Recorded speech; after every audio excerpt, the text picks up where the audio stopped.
and welcome to DMG. This will be an interactive interview, so if you have questions, we will ask them.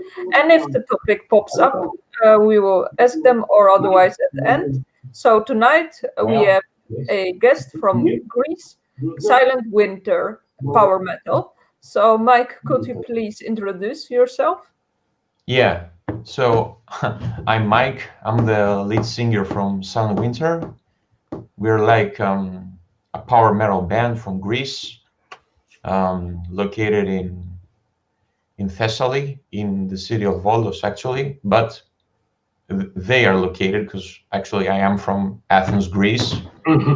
Okay. Yeah, but it's not really far away. So we work mostly from the internet regarding many And we are already speaking about Greece, and it's a warm country. So I'm wondering, how did the band come up with the name Silent Winter?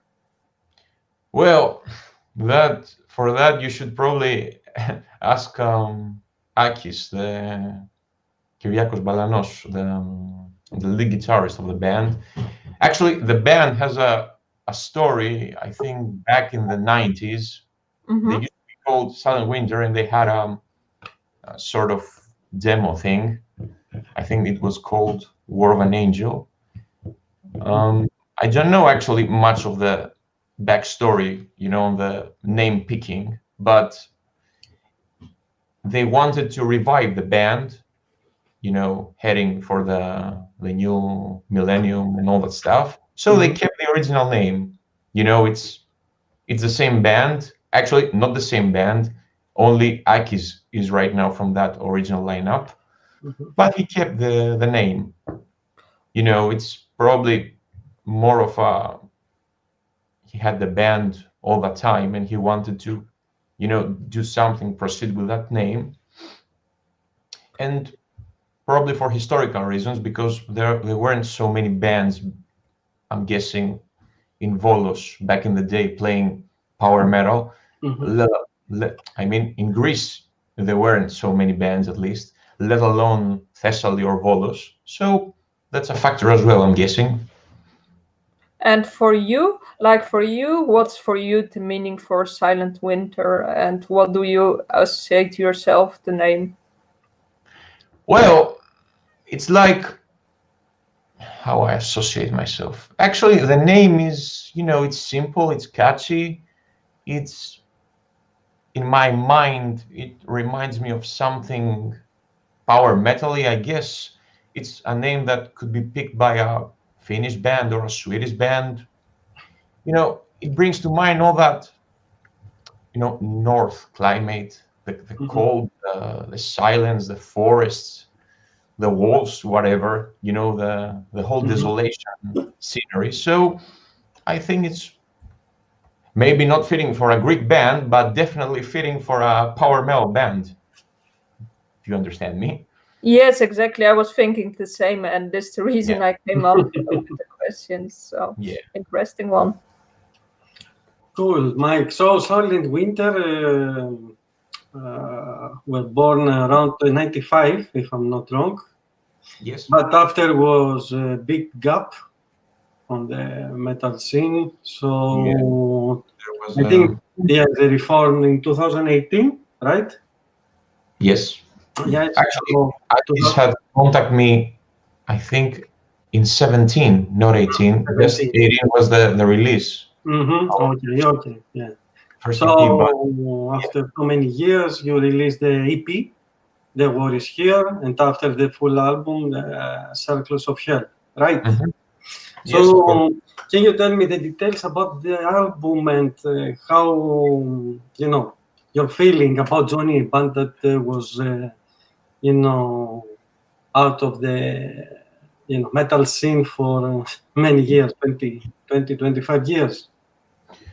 Well, to be honest, I wasn't around in the time that they weren't around. I was around the time that Kyriakos decided to, record some of the old songs and actually redo a version of an old song, Far Away, the first single from and the video clip from Sun and Winter. So he actually sent me some old demos, and he sent me some other demos of another singer singing it, just to get a general idea of the song and the composition and all that stuff. At that point, he wasn't sure if it's gonna be a full band or a project thing, but he found some other. He found a new lineup in Volos. I don't know the exact details how he found. He knew them already, but I think that he knew the bassist and the guitarist from local bands, and the drummer as well, which is still the drummer of Silent Winter, John. So he decided to record an EP with some of the old songs that weren't used. I'm not sure if all the songs were old ones in the EP. There are like 5 songs there. Yes.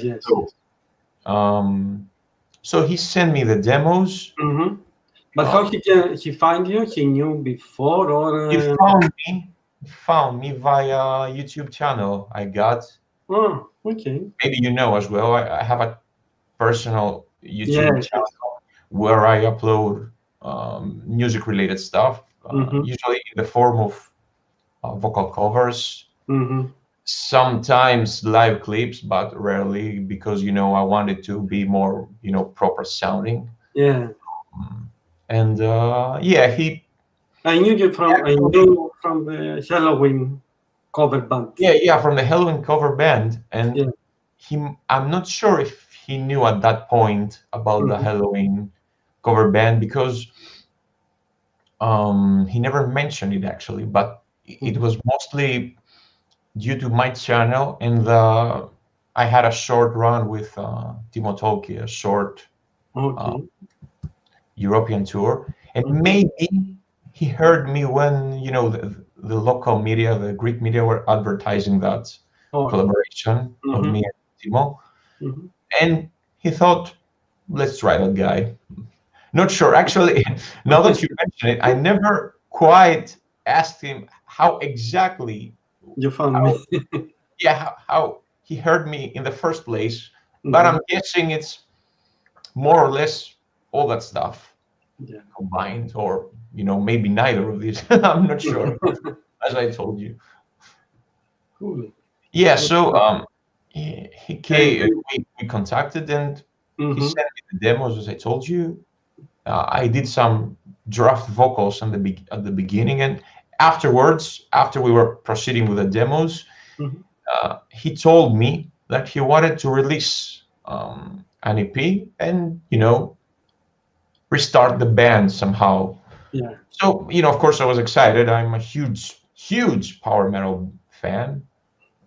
So, and the way that Kyriakos, Akis, whatever you want to call me, some people call him Akis. And the way that Kyriakos composes, it was not far away from the style that I've been familiar with in Halloween tribute band, even in the Tolkien tour. I had a general idea in my mind how I should present that thing and fit it to my voice. So it went from one EP to the first album in a blink of an eye.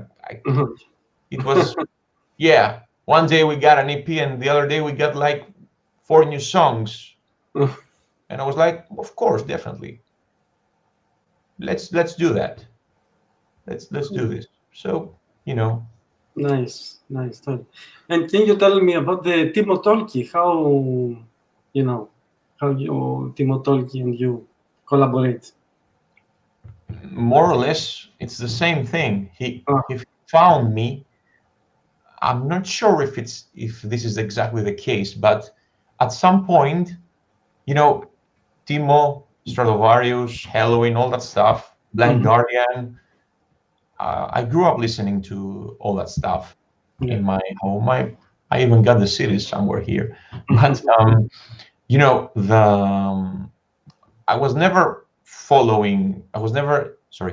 I never had followed in any social media Stratovarius or Timmo Tillki or Kiski or whatever, any of these bands. I just, had my social media for my connection, for, promoting myself. But one day, Timmo Tillki posts that he's looking for a singer in his social media.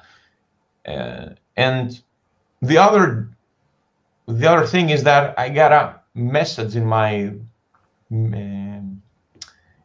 inbox in Facebook. I think it was, in Facebook. Well, he told me, "Hello, I am Timmo Tillki. I'm looking for a singer. Are you interested?" And I'm like, "What? Are you the actual Timmo Tillki?"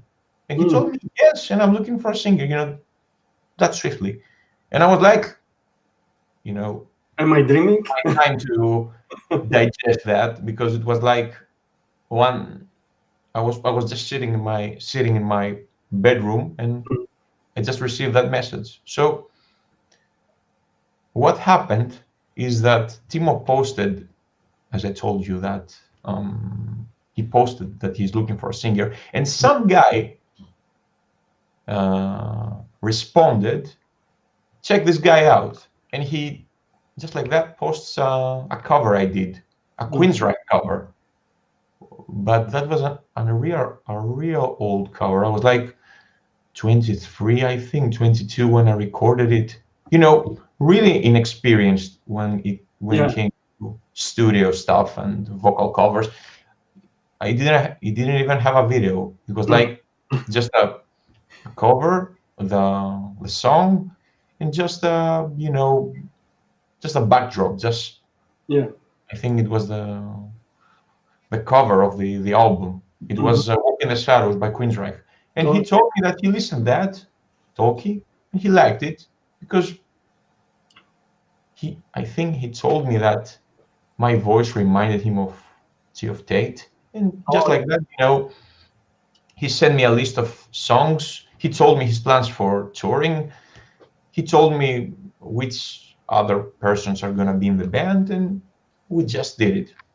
Just like that. Yeah, it was a blast, really. Yes. Really nice stuff. Amazing. So we touched a little bit history and so on. So I'm wondering, how was it to take over the vocals from Spyros, and what things did you do differently that you think the band benefited greatly? Well, I'm not sure, because I'm not the right person to judge what I did vocally, because I always feel that all that I do, it's like part of myself, a part of my experiences as a singer, as my influences. But if you're talking about the band Silent Winter, when I heard the first singer they got and the first recording, it was an early recording, and my recording was a little ahead, a lot of years ahead. So we had the technology, we had the right people to help us. I have a friend of mine who's also a great sound engineer, which I went into his home studio and recorded some of the vocals for the EP and the Circles of Hell. Yanis, he was also at some point a member of the band, and he also helped me a lot with some of the stuff regarding that album. So I think that the albums, both of these albums, were like more professionally recorded and mixed, like unlike the old stuff that Silent Winter did, the demo. It's actually no comparison at all. It's the time as well. So it's the time. It's the day and night. It's a completely different thing. Yeah. And you mentioned influences. So can you elaborate on that? Well, actually, the reason I decided to become a singer was I used to be a guitarist in my early teens, but when I first heard Operation Mindcrime, I was like, whoa, is there the same guy doing all these vocals? Whoa. And then, you know, I was into Iron Maiden, I was into Metallica, into all that kind of early stuff that as a kid growing up in the 90s and early zeros in his high school years would just expose himself into from friends, from whatever. But the one point was Queensryche, and the second point was when my best friend, who is not, you know, it's not a musician or anything like it, it's just a casual listener, he gave me a copy of Keeper of the Seven Keys Dio. I know, Keeper of the Seven Keys 2, excuse me. I know it sounds quite cliche to say that, but when I heard the song Keeper of the Seven Keys, you know, from the first break where Kiske goes high, and you know, I was like, whoa, I want to learn to sing like him. But the first thing that got me into wanting to sing at all was Geoff Tate. Oh. And afterwards there were guys like, I was very into Skid Row when I was in high school. Really, the first two albums were like, they weren't leaving my MP3. Never. I probably know all songs by heart right now. But Sebastian Bach was also a really early influence. And afterwards, you know, the usual stuff, Dickinson. But the first ever exposure was Geoff Tate. Queensryche. Yeah. Interesting. The names don't say anything. I need to check that out to get a picture. It's a... Yeah, you're a bit young. Yeah, too young. Oh, Too young. I think there's somebody who wants to ask something in the chat. Yes. So our friend from Rock Da Vinci, Van Valnuevo, is asking Mike, I want to ask you about Rhodium. What is your feeling about the past? Well, it's a bit of a mixed bag about Rhodium. I am not sure that at the time being Rhodium exists as a band, because I'm not sure if you know it, but I think that aside from Lucas and the drummer, everybody else left the band. And well, I don't think, since I haven't heard anything in their social media, and from, you know, since we're in the same city, I should have in a way listened to any gossip or anything from someone telling me otherwise. The band is in a hiatus. No real news from Rhodium right now. Nothing. But who knows? Yeah. Well, it's the quarantine also, and Yes. the whole COVID situation. But I think that the band, it's quite silent for a while. So I'm guessing that they are currently disbanded, but still not sure. But this had nothing to do with me leaving the band. Actually, before all the other guys decided to leave the band, because I still keep contact with the other guys, it was my decision to leave the band. I had my own personal reasons. So, but it was a fun ride. Rhodium was a really fun ride. But you get to move forward, man. You really get. Good stuff, Mike.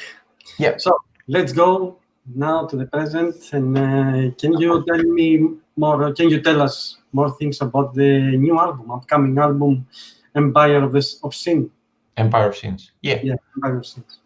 So the album is finished. It's mixed. It's mastered. Mm-hmm. The album was produced and engineered by Mr. Dionysis Christodoulatos. He's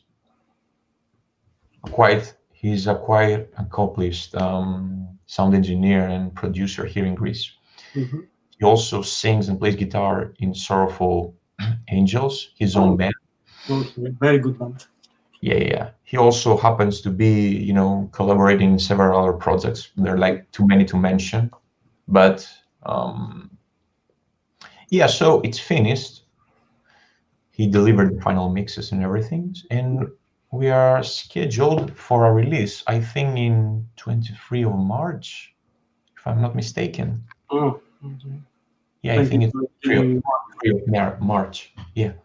Mm-hmm. So the album is actually in the same musical, in the same musical path as Circles of Hell, but it's a bit different here and there. It's like an evolution of that sound with what I believe a better production and a more, it's a bit more punchy in some areas. Of course, it's also melodic, and I think it's catchy as well. I think you'll love it. Okay. How many songs? Can you tell us? They are like 8 songs and one cover song. So 9 songs in total. Neat. And the topic of the album?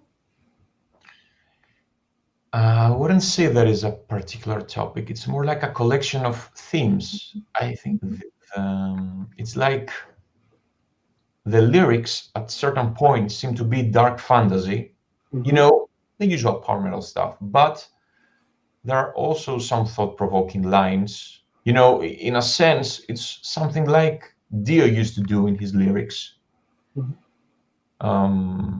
At least that's how I, experienced the lyrics while singing them, because the songwriter is Akis, not myself.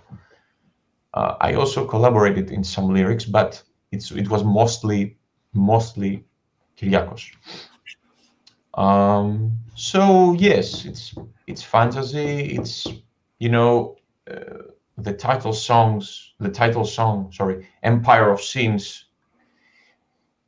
refers to the Crusades, where the West invaded the East and in a way forced their religion on these people.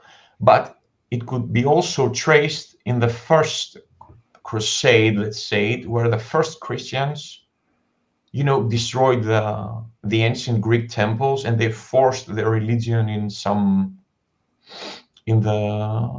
the original people who were worshiping the pagan gods. Some of the other songs are more like fantasy stuff. I mean, we got a song called Dragon's Dance. You can guess by the name that is high fantasy stuff. But there are even some video game references in some of the songs, but I will not say more on this subject right now.